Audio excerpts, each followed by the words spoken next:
मेरा नाम सुमित है। मैं दिल्ली में रहता हूँ।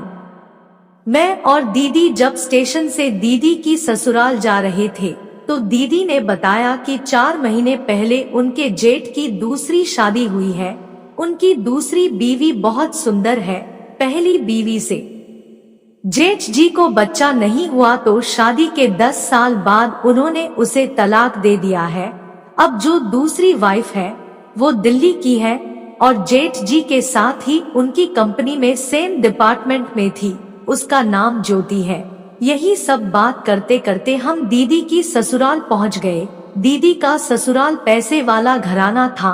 हम लोगों ने भी इसीलिए जल्दी से शादी कर दी थी। जब हम घर पहुंचे तो दीदी की सासू माँ और जेठ अस्पताल के लिए निकल रहे थे। दीदी ने उनके पैर छूकर आशीर्वाद लिया तो दीदी की सासू माँ ने हमें आराम करने के लिए कहा और ये भी कहा कि तुम शाम को अस्पताल आ जाना। फिर दीदी की सासू माँ चली गई। हम दोनों ने जब घर में प्रवेश किया तो दीदी की जेठानी और उनके साथ एक और खूबसूरत लेडी बाहर आई। ज्योति दीदी से गले मिली और बोली, ये है मेरी बहन निशा। दीदी ने मेरी तरफ इशारा करते हुए कहा, और ये है मेरा छोटा भाई सुमित, प्यार से हम सब इसे सनी कहते हैं। ज्योति ने मुझसे हाथ मिलाया और उसके बाद निशा ने भी। कुछ मिनट बाद दीदी अपने कमरे में चली गई जो इस बंगले की पहली फ्लोर पर था। दीदी की ससुराल का घर एक 3 मंजिल का बंगला था। दीदी और उनकी जेठानी पहले फ्लोर पर रहते थे और उसी फ्लोर पर गेस्ट रूम भी था। गेस्ट रूम में निशा रुकी हुई थी।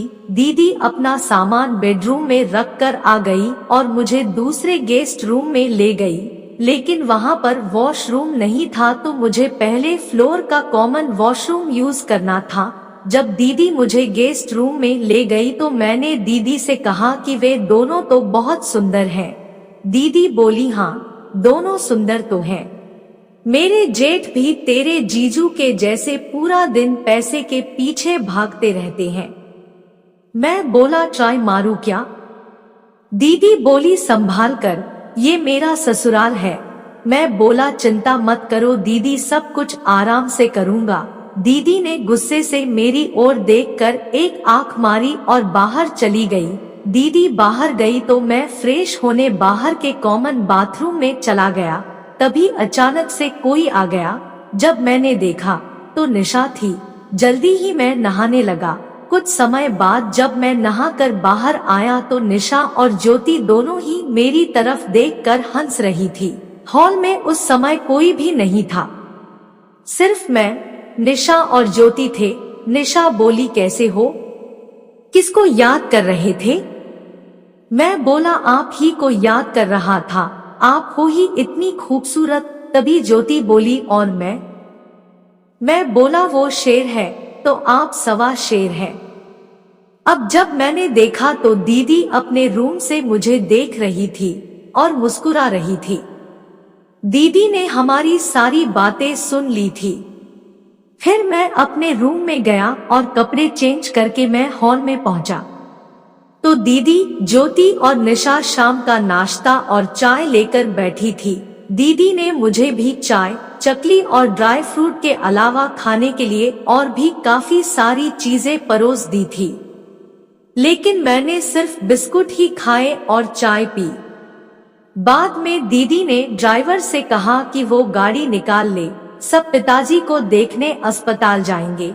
जब हम गाड़ी के पास पहुंचे तो दीदी ड्राइवर के बाजू में आगे बैठ गई और मुझे निशा व ज्योति के बीच में बैठा दिया। मैंने भी समय का लाभ लेते हुए अच्छे से एंजॉय किया। दीदी लेफ्ट साइड के साइड मिरर से सब कुछ देख रही थी और मुस्कुरा रही थी। उनसे नजरें मिलते ही उन्होंने मुझे इशारा किया कि संभल कर, ड्राइवर देख सकता है। कुछ समय बाद ड्राइवर ने कहा, अस्पताल आ गया, मैं कार बेसमेंट में पार्क करूं या ओपन एरिया में? मैंने कहा, बेसमेंट में ज्यादा अच्छा है। जब तक गाड़ी बेसमेंट में पहुंची, फिर गाड़ी से उतरकर हम लिफ्ट से तीसरे फ्लोर पर आ गए जहां दीदी के ससुर जी आईसीयू में थे। हम वहां चले गए। मैं, दीदी, जीजू, जीजू के भाई, दीदी की सास, जेठानी और उनकी बहन सब आईसीयू के बाहर खड़े थे। कुछ समय बाद डॉक्टर साहब अपनी पूरी टीम के साथ आईसीयू के राउंड से बाहर आए और बोले कि पेशेंट को 3 घंटे बाद प्राइवेट वार्ड में शिफ्ट कर देंगे, डरने की कोई बात नहीं है। अब दीदी की सास बहुत खुश हो गई और उन्होंने हाथ जोड़कर डॉक्टर साहब को प्रणाम किया। डॉक्टर साहब ने भी उन्हें प्रणाम किया और चले गए। अब सभी के चेहरे एकदम टेंशन फ्री हो गए। कुछ समय बाद जीजू ने कहा कि उन्हें एयरपोर्ट जाना है। उनकी बहन और जीजू मुंबई से आ रहे हैं। मेरी दीदी भी जीजू के साथ एयरपोर्ट जा रही थी। जीजू ने ड्राइवर से कहा कि एसयूवी निकाल लो और कार की चाबी ज्योति भाभी को दे दो। दीदी की सास ने कहा मैं और तेरे बड़े भाई रात में यहीं रुकेंगे और कल सुबह घर आएंगे। हम सब बेसमेंट पार्किंग में पहुंचे तो ज्योति ने दीदी से कहा कि मैं और निशा कुछ शॉपिंग के लिए मार्केट जा रहे हैं। सनी भी हमारे साथ मार्केट देख लेगा। दीदी बोली हाँ ठीक है ना, इसे भी मार्केट दिखा देना। ज्योति बोली हाँ ये भी हमारे साथ मार्केट घूम लेगा। अब मेरी ओर देखकर दीदी ने आंख मार दी। जीजू गाड़ी लेकर निकल गए और पीछे पीछे हम भी कार से निकल गए। ज्योति और निशा दोनों आगे बैठी हुई थी, मैं अकेला पीछे था। दोनों गाड़ियां मेन हाईवे पर चल रही थी। कुछ देर बाद दीदी की गाड़ी जो हमारे आगे चल रही थी वो राइट साइड पर टर्न हो गई और हम हाईवे पर सीधा आगे बढ़ गए थे। कुछ समय बाद ज्योति ने गाड़ी लेफ्ट साइड पर रोकी और निशा जल्दी से गाड़ी से उतरकर पीछे आकर बैठ गई। मैं समझ गया कि इन्हें भी मेरे साथ ही बैठना है। गाड़ी थोड़ी दूर जाने के बाद लेफ्ट साइड पर टर्न हो गई। गाड़ी टर्न होते ही निशा ने मेरे ऊपर गिरने की एक्टिंग की और फिर काफी देर तक वो सब होता रहा। फिर वो सब के बाद निशा बोली मेरे हबी के पास तो इनकी तरफ देखने का टाइम ही नहीं है। मैं बोला तुम तो दिल्ली में रहती हो यार, मुझे ही याद कर लिया करो। तब निशा बोली मुझे क्या पता कि तुम दिल्ली में रहते हो, मैं 1 हफ्ते दिन बाद दिल्ली आ रही हूँ, फिर मिलकर धमाल करेंगे। मैं बोला अगर तुम्हारे घर कुछ इशू हो तो मेरे घर चली आना। बातों बातों में मैंने निशा को काफी कुछ दिखा दिया था। गाड़ी के चारों ग्लास ऊपर तक चढ़े हुए थे।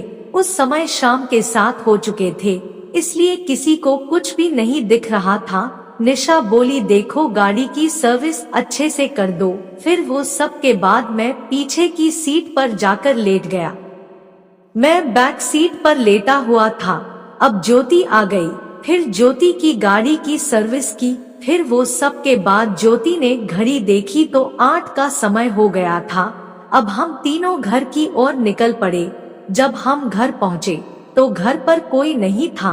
उनके घर की मेड ने बताया कि जीजू का फोन आया था कि दिल्ली की फ्लाइट रात 9 बजे तक पहुँचेगी। एयरपोर्ट से दीदी की ससुराल 1 घंटे का रास्ता था। हम तीनों जल्दी जल्दी अपने अपने रूम में गए और कपड़े बदलकर गेस्ट रूम में इकट्ठे हो गए और गेस्ट रूम में फूल खिलाने लगे। ज्योति ने बताया था कि इसे पैसा तो खूब मिला, लेकिन अच्छे से सर्विस करने वाला नहीं मिला। लेकिन सनी तुमसे मिलकर अच्छे लगा। हम लोगों ने लगभग 1 घंटे तक अच्छे से सब कुछ सर्विस किया और फिर वो सब के बाद कपड़े चेंज करके हॉल में आकर सोफा पर बैठ गए। फिर ज्योति ने मैड से चाय बनाने को कहा। तब तक दीदी और जीजू भी आ चुके थे। तब दीदी को मैंने चुपके से इशारा किया कि दीदी काम बन गया। इस पर दीदी भी खुश होकर अपने रूम में चली गई। कहानी अच्छी लगी हो तो वीडियो को लाइक और शेयर करें। साथ ही चैनल पर नए हैं तो चैनल को सब्सक्राइब जरूर कर ले ताकि ऐसी ही वीडियोस आपको मिलती रहे।